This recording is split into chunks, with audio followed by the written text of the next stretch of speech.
지금도 괜찮답니다. 모르겠어요. 자, 1장 3절에서 9절까지 제가 봉독하겠습니다. 우리 주 예수 그리스도의 아버지 하나님을 찬송하리로다. 그의 많으신 긍휼대로 예수 그리스도를 죽은 자 가운데서 부활하게 하심으로 말미암아 우리를 거듭나게 하사 산 소망이 있게 하시며 썩지 않고 더럽지 않고 쇠하지 아니하는 유업을 있게 하시나니 곧 너희를 위하여 하늘에 간직하신 것이라. 너희는 말세에 나타나기로 예비하신 구원을 얻기 위하여 믿음으로 말미암아 하나님의 능력으로 보호하심을 받았느니라. 그러므로 너희가 이제 여러 가지 시험으로 말미암아 잠깐 근심하게 되지 않을 수 없으나 오히려 크게 기뻐하는도다. 너희 믿음의 확실함은 불로 연단하여도 없어질 금보다 더 귀하여 예수 그리스도께서 나타나실 때에 칭찬과 영광과 존귀를 얻게 할 것이라. 예수를 너희가 보지 못하였으나 사랑하는도다. 이제도 보지 못하나 믿고 말할 수 없는 영광스러운 즐거움으로 기뻐하니 믿음의 결국 곧 영혼의 구원을 받음이라. 아멘. 말씀을 전하겠습니다.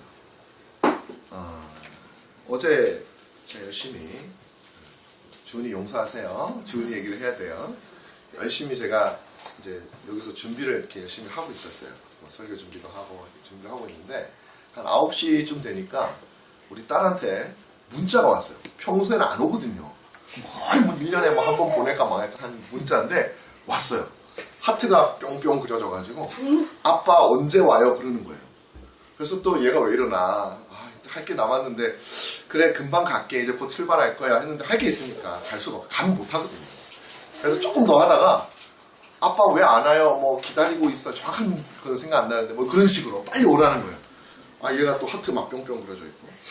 그래서 제가 이제 가야겠다 싶어서 이제 왔어요. 열심히 왔더니 제가 딱 들어오는 순간 딸이 그냥 막 뛰어나오더라고. 얘가 왜 이러지? 평소에 안 들으다가 갑자기 아빠가 그렇게 좋아졌나? 평소에 토요일날 제가 한 2달 있다가 없으니까 갑자기 아빠가 그렇게 보고 싶어졌구나. 그래가지고 했는데 갑자기 제 엄마가 나오더니 주은이가 글쎄 나를 너무 좋아 기다리고 보고 싶대 그랬더니 진짜 그러더라고요. 안 믿는 눈치야. 그래서 제가 설명을 했더니 아내가 그게 아니고 다른 이유가 있을 거예요. 다른 이유를 알고 보니까 다른 이유가 있었어요. 뭐냐면은 제가 사고 싶어하는 책이 하나 있거든요. 그 킨들로 만든 책이 있는데 그 책을 갖다가 너무너무 사고 싶은데 아빠가 와야지 살 수가 있잖아요. 그러니까 빨리 와가지고 나 책 사달라. 그 인터넷으로 그냥 다운받으면 되니까 책 사달라. 10,000원짜리 책인데 알고 보니까 그냥 저를 기다린 게 아니라 그 책을 기다린 거예요. 그 책을. 그래서 제가 어제 이거는 그냥 제가 어제는 정말 제가 가슴이 설렜거든요. 우리 딸이 이렇게 아빠를 좋아하지 그냥. 근데 내가 실망이 굉장히 컸어요. 그래서 어저께 되게 섭섭했죠, 내가? 굉장히 섭섭했어요. 근데 탁 떠오르는 이 느낌이 있는 거예요. 오늘 이제 그걸 좀 여러 말씀드리려고. 여러분, 기독교인들만이 사용하는 용어가 있죠. 뭐 여러 가지가 있는데 그 중에 하나가 바로 오늘 우리가 살펴보게 될 복음이라고 하는 것입니다. 복음이라는 것은 기독교의 뭐 전부다라고 말할 수는 없겠지만 거의 전부다라고는 말할 수 있을 거예요. 우리가 믿는 신앙이. 그만큼 중요한 것이죠. 근데 이 복음이라는 것은 한자로 하면 복된 소리, 그죠? 복된 소리라는 뜻입니다. 영어로 하면 가스펠이라고 해요. 가스펠. 네. 가스펠이라고 해요. 근데 이 가스펠이라는 말은 뭐냐면 고대 영어에서 G-O 이게 고드예요. 근데 이게 신이라는 건데 고대 영어에서는 이게 good, 좋다라는 뜻이에요. 좋다. 그러니까 그 스펠은 뭐냐면 스토리라는 뜻이에요. 그러니까 좋은 스토리, 좋은 뭐 소리 비슷하죠. 좋은 이야기 이런 뜻이죠. 그래서 이게 원래 가스펠의 이 원래 헬라어가 뭐냐면은 유앙겔리온이라 유앙겔리온. 이거 똑같은 거예요. 유라는 말은 뭐냐면 좋다. 겔리온이라는 말은 뭐냐면 메시지란 말이에요. 그러니까 좋은 메시지, 뭐 좋은 스토리 혹은 좋은 소리 그게 바로 복음이에요. 그러니까 우리가 말하는 이 복음의 어느 나라에나 공통되는 단어가 뭐냐면은 좋다는 거예요. 좋다. 그죠? 복되다. 이런 뜻이에요. 자, 그러면 우리가 이 믿는 것은 바로 이 복음이죠. 신자들은 이 복음을 중심으로 우리는 생활을 하는 것입니다. 자, 그런데 저는 여러분들에게 근본적인 질문을 한번 던져보고 싶어요. 왜냐하면 너무 복음이 우리가 익숙해요. 복음이 좋다는 것도 다 알아요. 그런데 문제는 뭐냐면 정말로 여러분들은 복음이 여러분들에게 복음이냐 이거예요. 여러분, 우리가 이걸 묻지 않으면 이걸 소위 말하면 머릿속에서만 하는 지식인 거예요. 복음에 대해서 다 알아요. 복된 소식이라는 걸 다 알아요. 근데 복되지가 않아. 근데 이상 없이 지내. 이게 말이 안 되는 거. 우리는 끊임없이 우리가 아는 것과 우리에게 적용되어지는 것이 다르면요, 계속 의문을 제기해야 돼. 왜 성경은 복되다고 하는데 나는 안 기쁘지? 성경이 잘못된 거야? 내가 잘못된 거야? 끊임없이 우리는 물어야 되는 것입니다. 왜 오늘날 복음은 성도들에게도 다 복음이라고 그러고, 교회는 복음으로 뭉쳐졌다 그러고, 교회에 온 사람들은 다 복음을 믿는다고 말하면서도 행복한 교회도 있지만 불행한 교회도 많거든요. 교회 와가지고 힘든 교회도 많고 싸우는 교회도 많잖아요. 성도들끼리 싸우고, 제가 지난번에 한번 말씀을 드렸죠. 또 우리 아내를 소환해야지 또 여러분 분위기를 조금 해야 돼요. 우리 집사람 청년부 때 얘기했죠. 제가 지난주에 옷도 마음대로 못 입고 간다 그랬죠. 얼마나 스트레스겠어요. 그죠? 여보 맞죠? 제 말이? 네. 그래서 옷도 마음대로 못 입고 간 증인이 저기 있어요. 옷을 그냥 나름대로 못 입고 가면은 우리 장모님 친구들이 유미가 오늘은 어울리지도 않는 빨간색을 저렇게 입고 왔어. 그런 부담, 스트레스 받아가지고 옷을 못 입고 가는 거예요. 교회가 얼마나 스트레스예요. 또 싸우는 건 또 얼마나 많은지요. 서로 섭섭하고 싸우고 소외되고 왕따당하고 교회 가면 근데 그게 성도들끼리만 그러는 게 아니라 참 하여튼 목사님들끼리 그러고 목사 장로하고 장로들끼리 싸우고 그래서 어떤 성도가 생겼어요. 교회 가기 싫어서. 가난한 성도. 안 나가를 거꾸로 하면 가난이잖아. 그래서 교회를 안 나가는 성도. 옛날에 그래서요. 20세기 초반에 19세기 말에 특히 일본에 무교회주의라는 게 많이 있었어요. 그 대표적으로 우리가 잘 아는 사람이 몇 사람 있는데 한국에서도 이제 함석헌 같은 분들이 그걸 가져왔단 말이에요. 무교회주의가 왜 생겼냐면 교회 가면 행복해야 되는데 교회 가면 안 행복해. 복음 때문에 모였다 그러는데 복음이 많아서 행복할 줄 알고 갔는데 갔더니 스트레스만 더 받는다 이거예요. 근데 또 교회가요. 꼭 그렇게 서로 싸워서만 힘든 건 아니더라고요. 그러니까 제가 참 좋아하고 형제처럼 지냈던 교회 후배가 있는데 이 친구가 지금 저 수원에 사는데 한 교회를 다녀요. 근데 한 5년을 엊그제 이제 제가 문자로 카톡을 했는데 한 5년을 다녔는데 그 교회를 나왔다 그러더라고요. 그래서 어떻게 됐냐 그랬더니 이런저런 그래서 나왔는데 5년 동안 자기가 너무 지쳤다는 거예요. 그래서 제가 사실 알죠. 왜냐면 교회에서 여러 가지 일을 했겠죠. 뭐도 하고 지쳐버린 거예요. 그래서 나왔는지 어쨌는지. 그래서 저는 그 생각이 들어요. 교회라는 곳은 기쁘고 즐겁고 그러면은 안 지치고 갈 때마다 힘이 나야 되는데 왜 교회를 5년을 다니고 나니까 지쳐버리는 거예요. 왜 그럴까? 왜 우리는 복음을 믿는다고 그러고 복된 소식이라고 그런 사람들끼리 모였는데 거기만 가면 불행해질까? 다 불행해지는 건 아니지만 또 좋은 모임도 있겠죠. 그러나 그 속에서 많은 갈등이. 근데 많은 사람들이요. 교회가 교회이기 때문에 좋아서 가는 게 아니라 나중에 나이가 드시면 여러분들이 친구가 그거밖에 없어서 가는 거예요. 기쁜 데가 그래도. 그건 교회라서 기쁜 게 아니에요. 사실은. 그냥 거기는 친구가 있기 때문에 기쁜 거예요. 세상 어디나 마찬가지예요. 그러니까 교회라서 우리가 즐거움을 누리는 경우가 생각보다 너무 적어요. 왜 그럴까? 자, 저는 그래서 이거를 첫째로는 우리가 복음의 가치에 대해서 우리가 잘 모르기 때문이다라는 생각을 했어요. 그래서 첫 번째 우리가 살펴볼 복음의 가치입니다. 오늘 본문 말씀을 보면 베드로가 이렇게 얘기했죠. 3절에 어떻게 시작합니까? 다 같이 한번 3절 첫 센텐스, 첫 문장 한번 읽어볼게요. 시작. 우리 주 예수 그리스도의 아버지 하나님을 찬송하리로다. 이렇게 시작해요. 그러니까 베드로가 이 글을 쓰는데 그 가슴 속에서 찬송이 터져 나오는 거예요. 그러니까 찬송하리로다 하고 시작하는 거예요. 여러분 이거 우리 비슷하게 한번 겪었는데 제가 그 전엔 교회에서 설교할 때 에베소서 기억나세요? 에베소서도 맨 처음에 보면 그렇게 돼요. 찬송하리로다 우리 주 예수 그리스도의 하나님 이렇게 나와요. 그 쭉 나오는 게 뭐냐면 바로 그 복음의 내용을 찬송. 우리에게 복된 소식이 되시는 그분을 찬송하리로다. 베드로도 마찬가지예요. 감사와 찬송으로 시작되고 있어요. 왜 그래요? 복음 때문에 그런 거예요. 복음 때문에. 복음은 이런 거예요. 우리로 하여금 찬송하리로다라는 이 탄성이 나오도록 하는 것이 복음이라는 것이죠. 복음에는 베드로로 하여금 놀라게 할 만한 가치 가치가 있었던 것입니다. 세상에는요, 여러분, 가치 있는 게 굉장히 많죠. 뭐 많아요. 우리 이것도 비쌉니다. 꽤 비싸요. 네. 우리 아이패드. 비싼 건 아니에요, 그냥. 경제 수준에 따라 다르죠. 많아요. 좋은 것도, 좋은 차도 많고. 근데 여러분, 미국에요, 현대 미술가 중에 잭슨 폴락이라고 하는 사람이 있는데, 이 잭슨 폴락이라고 하는 사람이, 여러분 들어보셨어요? 이름? 역시 예술에. 이 사람이 그린 화가예요. 그림을 혹시 보셨어요, 여러분이? 보셨어요? 네. 그림이 어떤 거냐면요, 커요. 무지막지하게 커요. 이 벽면 많아요. 근데 막 뿌려놓은 거야. 그냥 물감을 그냥 막 이렇게 어떤 예를 들면 원숭이나 이렇게 소 같은 데다가 이렇게 입에다 물려놓으면 막 뿌리는 거 있죠. 그렇게 여러 가지 색깔의 물감을 막 뿌려놓은 거예요. 그러고 나서 그게 팔렸어요. 몇 년 전에. 얼마에 팔렸냐면 1억 4천만 달러. 한국 돈으로 하면, 지금 환율로 하면 1,700억이 넘어가는 거예요. 1,700억. 한 1,700억 되는 거예요. 그러니까 여러분 보시면 기가 막힐 거예요. 그 그림이 있단 말이에요. 1,700억짜리 그림이래요.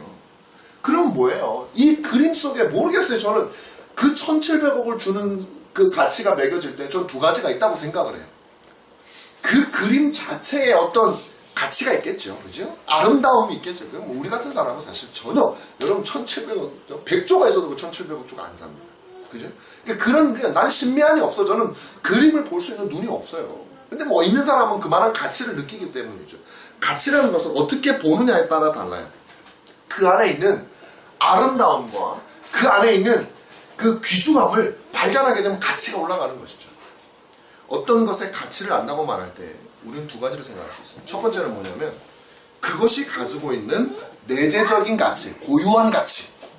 고유한 가치예요. 어떤 것이. 그림이라고 치면 그 그림이 가지고 있는, 예를 들면 캔버스 값이 비싸. 캔버스 값이 100억짜리 캔버스를 써. 물감을 200억짜리 물감을 써. 최소 300억은 들어가야겠죠. 그러니까 그 자체, 그리고 아름다움이 너무 탁월해서 한 100억도 플러스. 그 자체가 가지고 있는 가치가 있어요. 두 번째는 뭐냐면, 그것이 가져다주는 부수적인 가치가 있어요. 그걸 샀더니, 혹은 그런 그림을 보유했더니 플러스 알파로 뭐가 들어와. 그럼 그것도 가치가 있는 것이죠.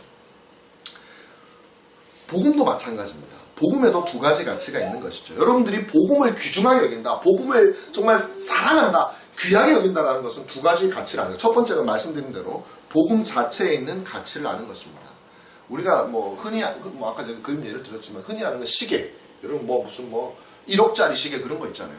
그게 왜 1억 하겠습니까? 여러분 시계가 비싼 이유가 뭐야? 잘 맞아서? 잘 맞는 건 했죠. 어디에 저 휴대폰 시계가 제일 잘 맞지 않아요? 어디를 가나 그냥 탁탁탁 되는 건데. 그 왜 비싸요? 1억짜리 시계 여러분 쳐보셨어요? 구경해 보셨어요? 그림으로, 사진으로 해보셨죠? 그 사진으로도 못 해보셨어요? 네. 저도 사실 많이 해보지는 않는데, 거기 보면 그 1억짜리 이유가 있어요. 그 다이아몬드가 1억짜리 붙어 있으면 되는 거예요, 그냥. 금이 1억원어치 붙어 있으면, 그러니까 사실은 그 좋은 시계는요, 그 귀중한 재료를 사용하면 그렇게 되는 것이죠. 다시 말하면은, 시계에 적용된 재료가 어떠냐에 따라서 그 내적인 가치가 올라가는 거예요. 여러분, 복음도 마찬가지. 복음도 복음의 내적인 가치가 있는데, 복음이 왜 귀하고 복음이 왜 정말로 좋은 것이냐, 그 복음이 이루어지기 위해서 사용되어진, 이런 말은 죄송하지만 재료가 너무 귀하고 가치 있는 것이라는 것이죠. 복음을 위해서 어떤 재료가 사용되었습니까? 바로 성부와 성자와 성령 삼위일체 하나님이 역사하셔서 이뤄낸 거예요. 제가 만드는 시계하고 스위스의 장인이 만드는 시계하고 똑같은 시계로 재료를 만들어도 가치가 달라지는 거예요. 하나님께 삼위 하나님이 하죠. 근데 그 재료가 무엇입니까? 바로 성자 예수 그리스도예요. 그 아들 예수 그리스도의 이 땅에서의 33년의 인생 얼마나 귀합니까? 33년 동안 하나님이 인간으로서 산 인생은 하나님의 인생의 1초도 인간의 인생 전체보다 귀한데, 33년의 인생이 오로지 복음을 위해서 우리 그리스도께서 오신 거예요. 뿐만 아니라 그분이 십자가에서 자신의 피를 흘리심으로 그 복음을 만들어내시기 위해서는 그리스도의 피가 사용되어졌다는, 그러니까 재료가 얼마나 귀해요. 여러분, 경주에 가면 성덕대왕 신종이라는 게 있습니다. 성덕대왕 신종. 이 종이요, 우리나라에서 굉장히 국보 29인가 그래요. 근데 그 종의 별명이 뭔지 아세요? 에밀레 종이에요. 에밀레 종. 그 왜 에밀레인 줄 알죠? 들어봤죠, 여러분? 그 종을 만들 때 그 아이를, 어린 아이를 거기다가 그 구리에다가 녹인 데다 아이를 집어넣어서 만들어가지고 종을 딱 칠 때 종이 에밀레 그렇게 엄마 부르는 엄마. 그래서 그 종이 성덕대에서 유명하잖아요. 우리나라 국보도 되고. 그 사람들이요, 사실은 그게 근거가 있는 건 아니에요. 그거는 이제 어떤 그 과학적으로 조사를 해봤대요. 구리를 조사를 해봤더니 사람의 뼈에 성분을 담고 있는 인이 있는데 인이 전혀 검출이 안 됐다 그래요. 그래서 그러니까 그거는 이제 사실 근거는 없는 얘기인데 왜 그 얘기가 붙었겠어요? 이 종이 얼마나 가치 있고 귀한 종인지를 알려준다 보니까 한 아이의 생명을 거기다 집어넣으면 엄청나게 가치 있어지잖아요. 복음은 한 아이의 생명이 아니라 우리 주 예수 그리스도의 생명이 들어가 있는, 삶과 생명이 녹아 있는, 하나님의 삶과 생명이 녹아 있는 그것이 복음이다. 그래서 복음이 가치가 있는 것이다. 근데 또 내적인 그 자체가 가지고 있는 복음의 가치는요, 재료만 중요한 게 아니라 그것이 나타내고 있는 아름다움도 중요해요. 그림도 마찬가지죠. 그림이 가지고 있는 아름다움 자체가 사람을 감동시키면요, 그 그림의 가치가 올라가는 거죠. 복음도 마찬가지입니다. 여러분, 근데 이것도 재료하고 관련이 있어요. 여러분, 좋은 재료를 써야지요. 제가 하면서도 이 얘기는 안 할까 하다가도 그래도 비유를 들자면 음식도요, 좋은 재료를 가지고 사용을 하면요, 맛이 좋아요. 재료는 좋은데 맛이 없으면 음식으로서 가치가 없어요. 아무리 예수님이 십자가에서 돌아가시면 뭐해요? 그것이 불의하고 거기에는 어떤 아름다움도 없고 추하고 공정하지 않고 정의롭지 않고 그렇다면 그것이 무슨 가치가 있겠어요? 그런데 예수 그리스도라고 하는 복되신 분을 재료로 해서 나왔으니 그것이 나타내는 아름다움이 얼마나 아름다운지 몰라요. 탁월하게 아름답다는 것이죠. 그리스도의 삶과 피로 만들어진 복음은 재료만큼이나 아름다워요. 전능하시고 온 세상을 만드시고 거룩하시고 완전하신 하나님께서 탐욕스럽고 이기적이며 배신하며 추악한 죄인들을 위해서 이 땅에 오셨다는 그 자체가 너무나도 귀한 것이죠. 그리고 그들을 위해서 모든 죄악을 담당하심으로 우리를 구원하셨다는 이 사실 자체가 주는 아름다움이 있단 말이에요. 우리의 마음을 녹이는 아름다움이 있잖아요. 그런데요, 이게 지금 저는 여러분들 이게 실감이 안 나시면 배구 생각하시면, 저는 이 프로그램을 안 봤는데 며칠 전인지 뭐 지난주인지 모르겠어요. 신문으로 봤거든요. 유재석 씨가 대구에서 이렇게 의사 간호사들이 가서 막 여러 가지 이제 고생을 하잖아요. 근데 간호사인가 한 분하고 이렇게 통화를 한 무슨 방송을 했나 봐요. 그러면서 막 얘기를 하다가 그 간호사가 이제 뭐 힘드시죠? 뭐 이런 얘기 막 하는데 막 유재석 씨가 그 사람들의 말을 듣고 막 울고 막 그랬었나 봐요. 너무 감동이 돼가지고, 너무 아름답고 그래가지고. 진짜 그렇잖아요. 제가 중국 우한에 막 처음에 났을 때도 그렇고 막 이 의사들이 막 온 방호복을 입고 그 바이러스가 드글드글한 곳에서 하루 종일 고글을 끼니까 여기가 그냥 완전히 눌려가지고 피도 안 통하고, 그 다음에 여기 뭐 테이핑도 많이 해놓고 막 진짜 너무너무 생각만 해도 너무 어떤 느낌으로는 그렇잖아요. 막 지옥 같은 곳일 것 같고, 거기서 수고하시는 사람들이 그 모든 수고를 한 다음에 잠깐 나와서 고글을 걷고 살이 눌려진 그것을 가지고 별로 제대로 차려지지도 않은 점심을 먹으면서 화랑이 웃고 있는 모습을 보면요, 진짜 아름다워요. 대구도 마찬가지고 나라를 떠나도 중국도 마찬가지고 그 사람의 수고와 희생과 아름다운 헌신이 너무나도 아름답단 말이죠. 우리 주 예수 그리스도께서 하신 것은 그것보다 말할 수 없이 귀한 일을 하신 거예요. 완전히 거룩하신 분께서 저 죄악이 득식을 거리는 그곳으로, 그래도 우리 의사들은 고글이나 끼죠. 그분은 온몸으로 오셔가지고 그 모든 바이러스보다 더 지독한 걸 온몸으로 받으시고 십자가에서 그분이 모든 이들을 위해서 죽으셨으니 그 모습 자체가 얼마나 가치 있냐는 것이죠. 그런데 우리 주 예수 그리스도는 단순히 그렇게 아름답게만 한 것이 아니라 그 안에는 어떤 불의도 없고 어떤 공정하지 않은 것도 없음. 다시 말하면 죄인을 용서하시는데 그냥 하나님의 그래 알았다 내 아들 줄게, 그것만으로도 아름다운데 그 아들을 준 이유가 뭐예요? 하나님의 정의로우심이 전혀 훼손되지 하지 않도록 하기 위해서 주님이 아들을 죽이신 거예요. 주님이 그냥 아들이 많아가지고 한 아들이 귀찮아서 죽인 게 아니라 하나밖에 없는 너무나도 귀한 아들이지만 그 아들을 죽이지 않고서는 하나님의 공의로우심을 이룰 수가 없기 때문에, 그러니까 하나님의 사랑과 하나님의 아름다운 공의가 완전히 하나가 되어진 것이 복음이니까 그 복음이 우리 안에 있다면 얼마나 아름답고 귀한 것이냐는 것이죠. 두 번째, 복음이 가져다주는 또 다른 가치가 있는데 그것은 뭐냐면 외적인 가치, 부수적인 가치라고 해요. 그게 뭐냐? 복음 덕분에 우리가 가지게 되는 부수적인 것들, 이런 거죠. 첫째는 우리가 이 땅에서 살아가면서 누리는 거예요. 복음 때문에 우리가 누리는 게 많이 있잖아요. 위로와 평강 이런 거 있잖아요. 그 다음에 두 번째는 뭐냐면 우리가 죽은 이후에 누리게 되는 복음이 가져다 주는 결과예요. 어떤 삶이에요? 영원토록 복된 삶이죠. 여러분 이걸 빼놓을 수가 없는 거예요. 복음이 단지 그 자체로만 가치 있는 것이 아니라 그것이 우리에게 가져다 주는 결과가 너무나도 복되다라는 사실이에요. 오늘 3, 4절 말씀은 우리에게 그것을 알려주고 있습니다. 그의 많으신 긍휼대로 예수 그리스도를 죽은 자 가운데서 부활하게 하심으로 말미암아 우리를 거듭나게, 이제 우리의 구원의 역사에 거듭나게 하사 산 소망이 있게 하시고 썩지 않고 더럽지 않고 쇠하지 아니하는 유업, 하늘에 속한 그 복된 것들을 우리로 하여금 누릴 수 있도록 하시니 이 유업이 바로 복음이 가져다주는 부수적인 가치라는 것이죠. 이 두 가지에 대해서 제가 여러분들에게 설명을 드리도록 하겠습니다. 그게 두 번째로 복음의 능력입니다. 이렇게 우리가 복음의 가치를 깨닫게 되면 우리에게 어떤 반응이 나타나게 되는 것이죠. 그것을 저는 복음의 능력이라고 부르고 싶습니다. 복음을 통해서 우리의 영혼이 구원받았다라는 것, 그것은요 복음의 능력이기도 하지만 그것은 이제 세 번째로 제가 다룰 것이고, 두 번째로 다루는 것은 우리가 이 땅을 살아가면서 누리게 되는 복음이 주는 부수적인 가치예요. 마태복음 13장 44절에 보면 이런 말씀이 있어요. 천국은 마치 밭에 감추인 보화와 같으니 사람이 이를 발견한 후 숨겨두고 기뻐하여 돌아가서 자기의 소유를 다 팔아 그 밭을 샀느니라. 자, 자기가 있는 밭에 있었는데 그 밭에 보화가 있어요. 자기 밭이 아니야 그거는. 그런데 보화를 발견했어요. 그래서 자기밖에 몰라요. 그때 자기 소유를 다 팔아가지고 그 밭이 되게 그냥 농사도 안 지어지고 막 돌도 많고 막 누가 봐도 별로 안 좋은 밭이에요. 근데 이 사람은 자기가 보물을 발견한 거예요. 그러니까 자기 전 재산을 다 팔아가지고 이 주인이 부르는 대로 값을 쳐주고 산 거예요. 그러니까 남들이 볼 때는 야, 저 사람 정신이 나갔어. 저 싼 땅을 갖다가 저렇게 비싸게 사다니 욕할지 몰라도 그 사람은 자기 마음속에 어떤 마음이 있어요? 욕해라 니들은. 니들은 모르지. 이 땅이 얼마나 귀한지 모르지. 이거 옛날에 그런 생각을 해요. 압구정동에 개발되기 전에 아마 몰라 정부 관리들이 아는 사람이 있었을 것 같아. 생각. 옛날엔 부정도 많고 그랬으니까 그 사람들이 압구정동 개발할 계획을 미리 가지고 그 땅을 비싸게 사놓은 거예요. 살 때는 사람들이 야, 이 땅에 뭐가 되겠냐 했는데 속으로는 얼마나 기쁘겠어. 내가 건설교통부 내가 공무원인데 내가 정보를 얻었단 말이야. 그러면서 속으로 실실실실 웃고 다닐 거란 말이에요. 뭐예요? 기쁨이 우리에게 주어져요. 여기서 핵심은요, 이 본문에서 핵심은 뭐냐면은 기뻐하며 돌아갔어요. 기뻐하며 돌아갔어요.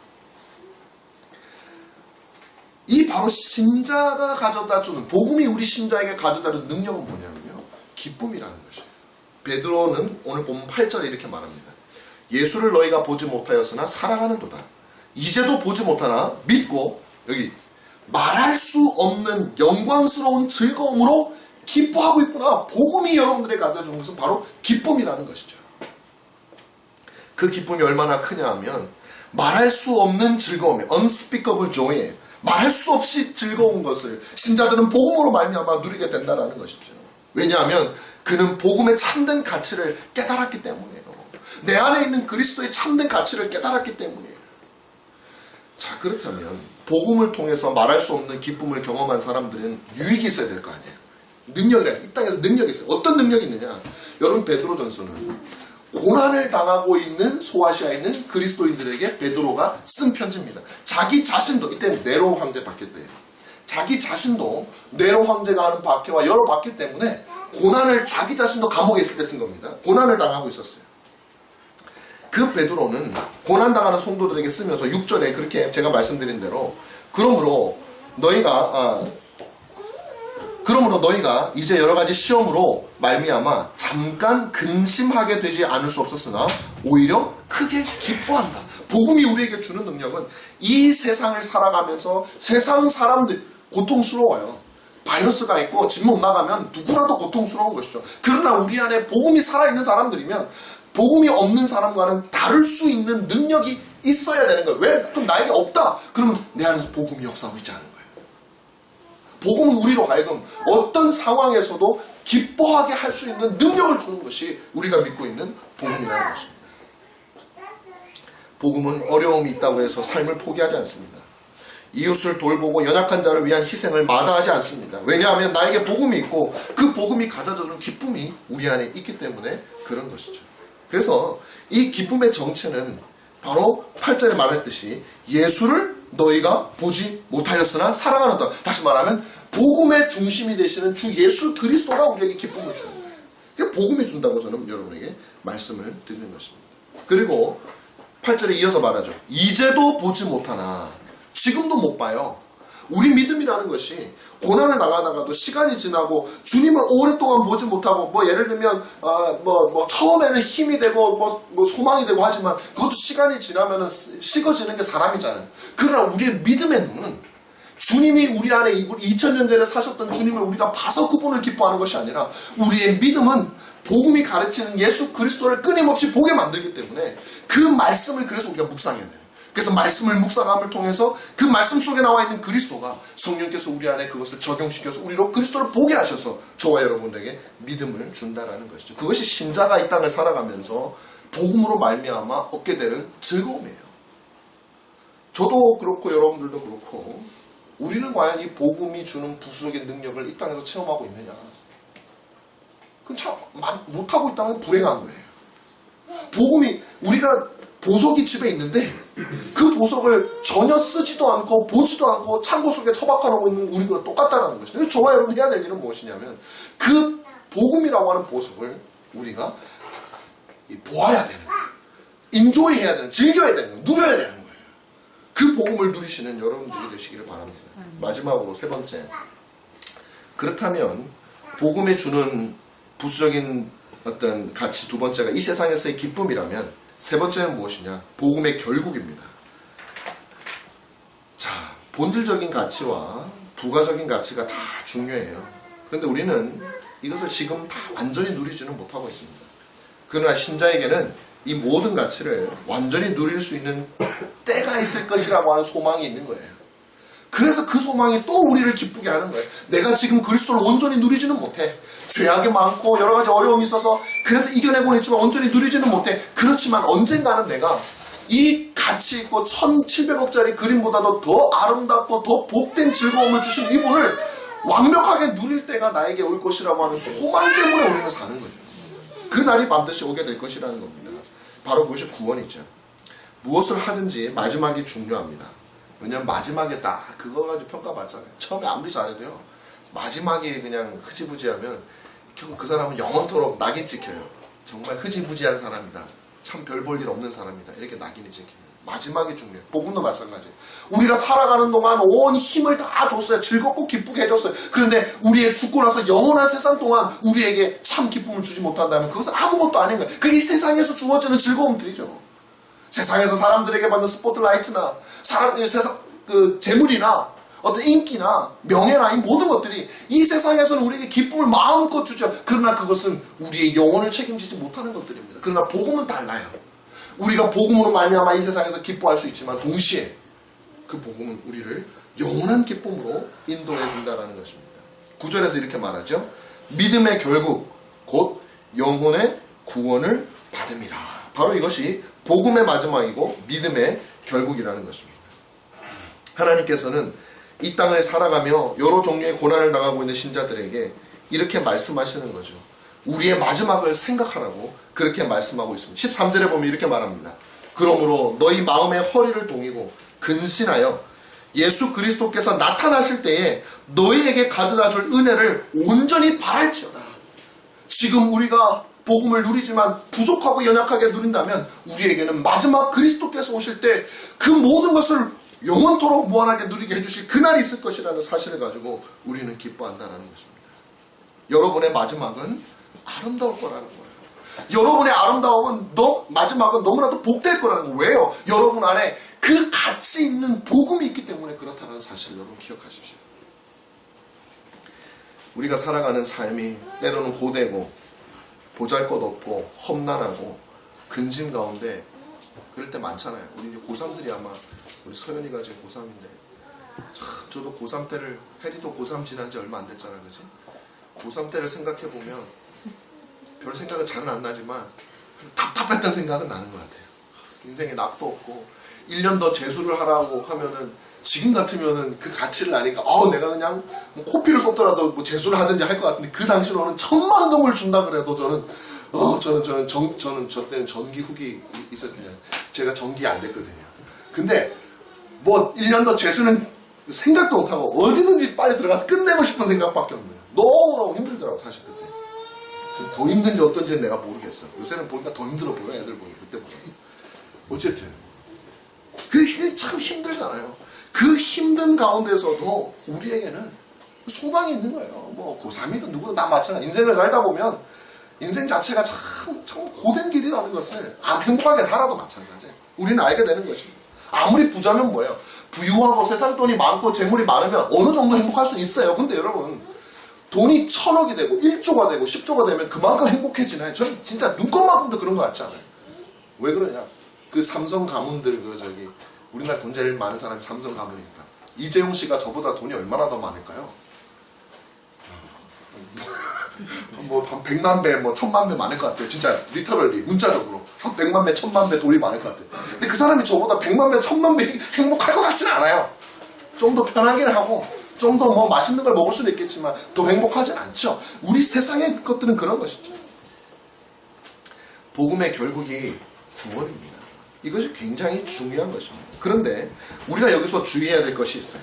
더 중요한 것이 핵심입니다. 왜냐하면 결국 복음의 결국이란 구원이다. 그렇다면 천국에 사는 것이 아니냐 이렇게 생각을 할 거예요. 많은 사람들이요. 맞아요. 그런데 단순히 우리가 이 땅에서는 돈을 가지고 예를 들어 기독교를 이렇게 믿는 거예요. 예수를 믿을 때 하나님 내가 기도를 열심히 하고 신앙생활을 많이 하고 헌금을 많이 해가지고 주님이 우리에게 보너스로 주는 제가 말씀드린 부가적인 거죠. 보너스로 주는 돈을 받아가지고 이 세상에서 행복하게 살고 그럼 죽어서는 또 뭐냐?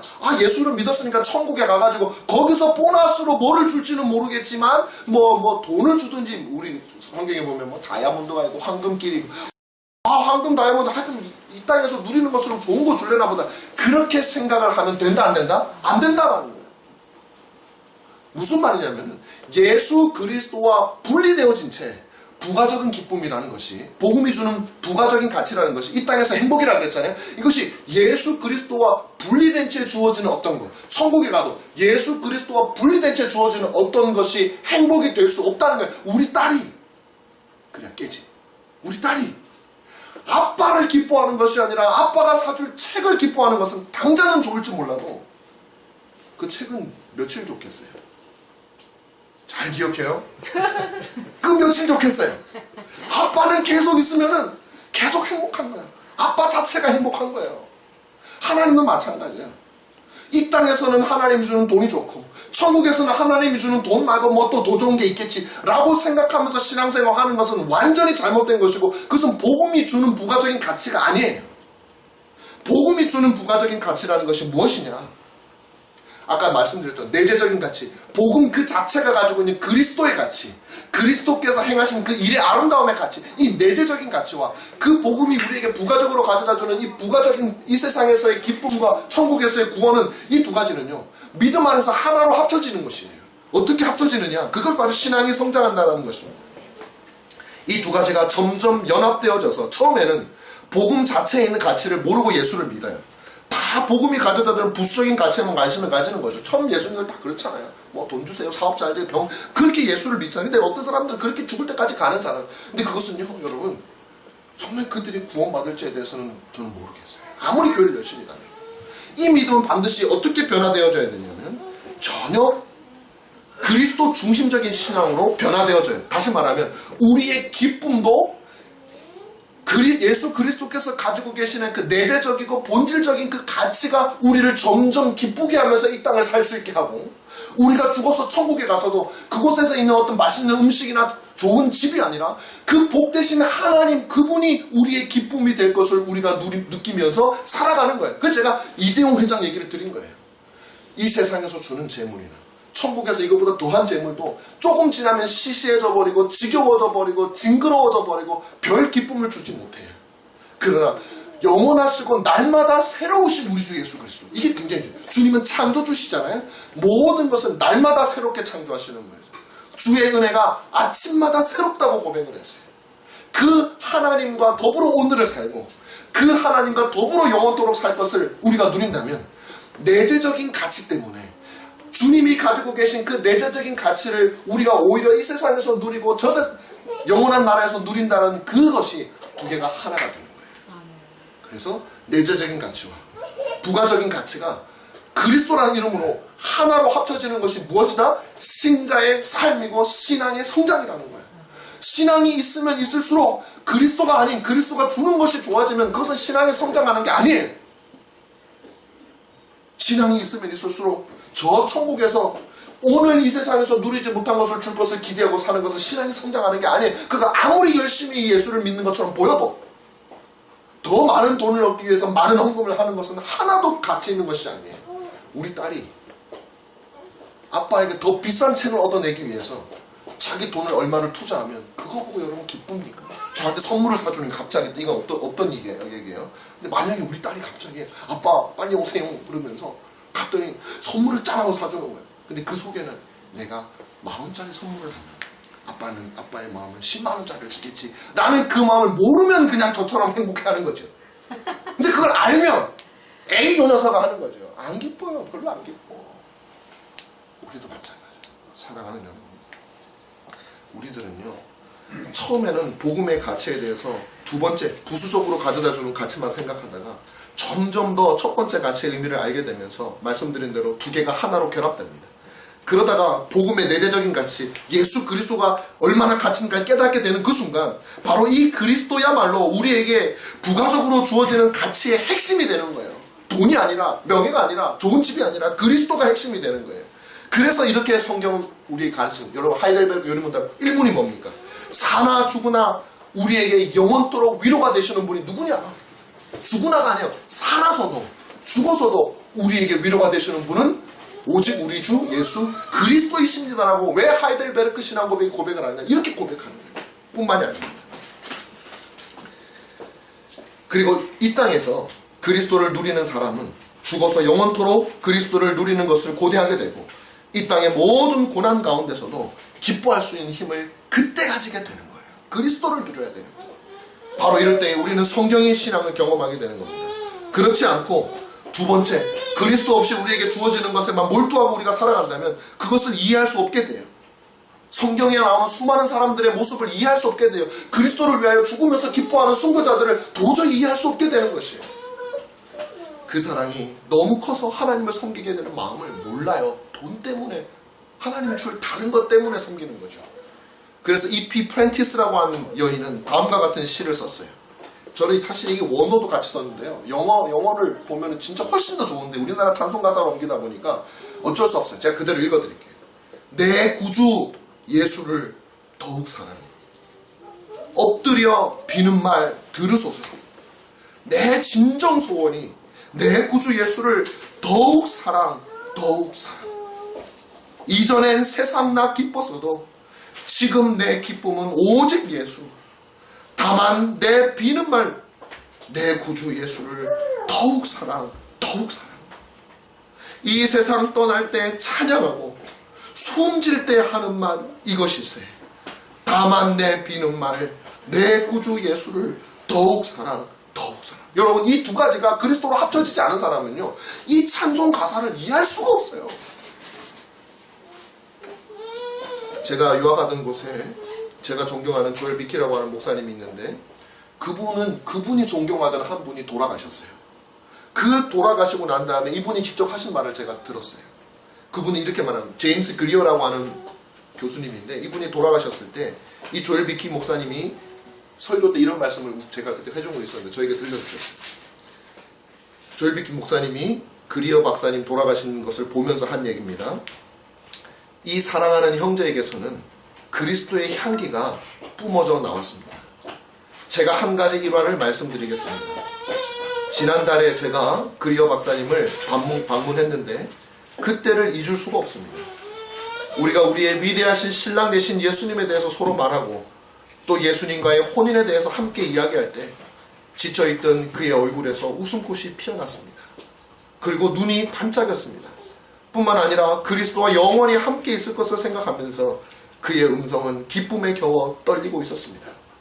제가 그를 위하여 기도하며 구원받은 백성이 영원히 거하게 될 장소에 대해서 말할 때 그는 참지 못하고 기도 가운데 거룩한 기쁨을 터뜨렸습니다. 돌아가시기 바로 직전에 분을 만나 뵙고 대화를 나누고 한 이야기입니다.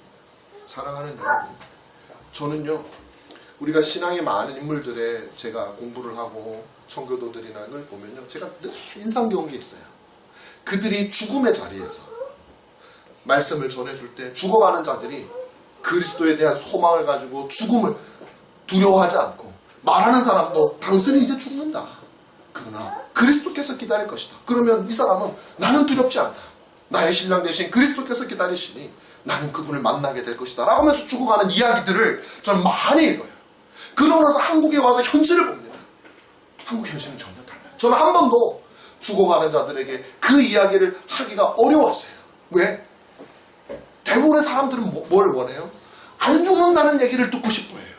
당장 죽어가고 있는데도 당신은 안 죽습니다라고 얘기를 하지 않으면 않을 수 없는 그런 환경이 조성돼요. 심지어는 목사님도 그랬어요. 제가 아는 한 목사님이 있었어요. 존경했던 목사님이 갑자기 암에 걸리셨어요.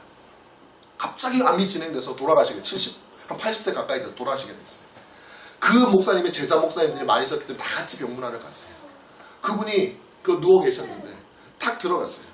그분에게 이런저런 얘기를 나누다가 목사님들, 저는 한마디도 못했고 아니 막내라서 다른 저보다 선배 목사님들이 그분에게 다 하시는 말씀이, 목사님 나으실 겁니다. 힘내십시오.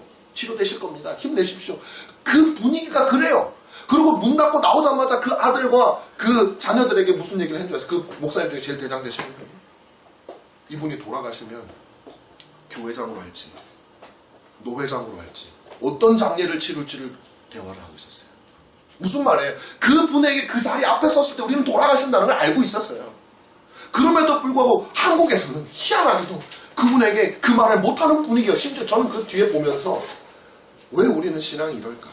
우리가 얼마나 현세적이나. 여러분, 우리는 그래서는 안 돼요. 우리가 세우게 될 교회는 그래서 안 돼요.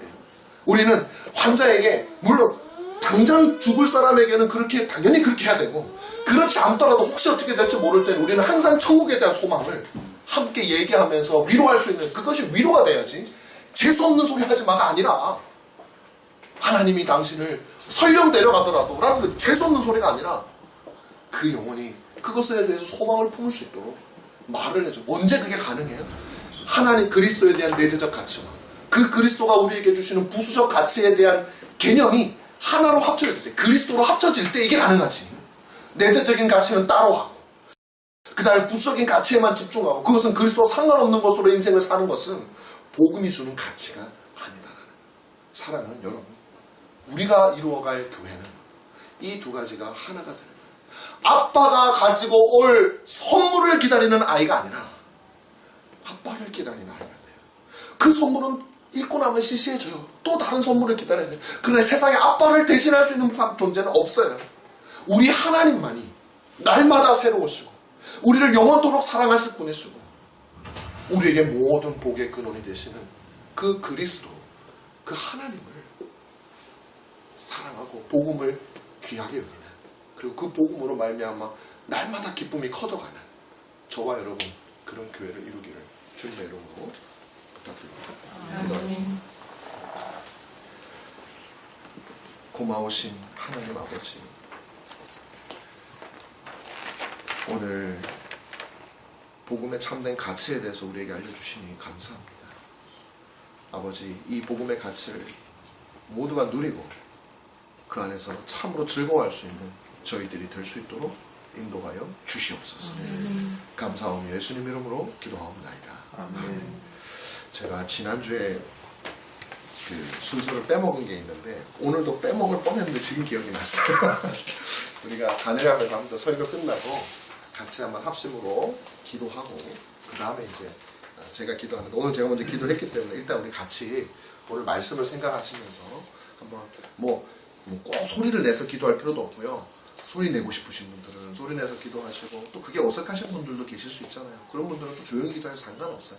중요한 건 우리가 신앙 안에서 자유로운 게 굉장히 중요하거든요. 그래서 여러분들이 오늘 들으신 말씀을 생각하면서 우리 함께 기도하시는데요. 먼저는 여러분의 가정과 여러분 자신과 여러분의 가정이 바로 복음에 대한 참되고 바른 가치를 정말 알 수 있도록 이 두 가지가